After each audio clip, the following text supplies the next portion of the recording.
When I drove up the old dirt road where my grandfather once planted pine trees, I thought I was dreaming.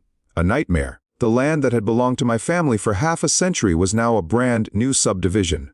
79 identical houses, paved streets, bright mailboxes, and a sign that read, Ridgeline Heights, homes starting at $485,000.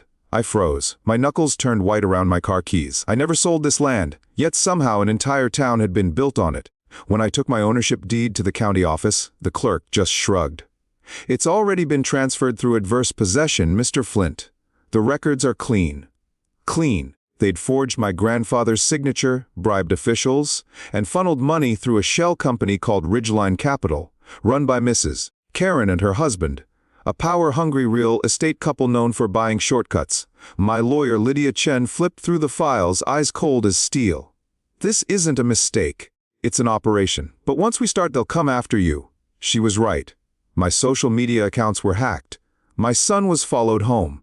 And one morning, a note lay on my kitchen table, "Drop it or lose everything." I almost did. But then came Patricia Hughes, an investigative journalist who'd seen too many powerful people walk free. "I've dug through trash for stories," she said. "But this one smells like pure corruption."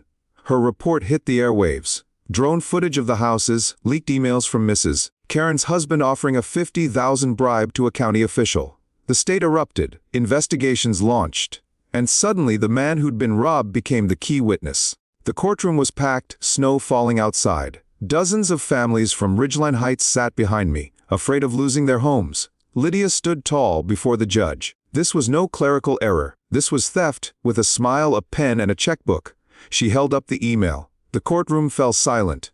The judge slammed his gavel. "Guilty of fraud, bribery, and systematic land theft. I won 47 acres returned, $4.2 million in damages. Mrs. Karen and her husband, in handcuffs. But I didn't evict the families who'd bought those homes in good faith. Instead, I gave the land to them. Free? We formed a community trust, debt erased. Now I live in a small cabin at the edge of the woods, where my grandfather once whispered, 'Never let anyone steal what's yours.' He was right. But sometimes, protecting what's yours means sharing it with those who deserve it."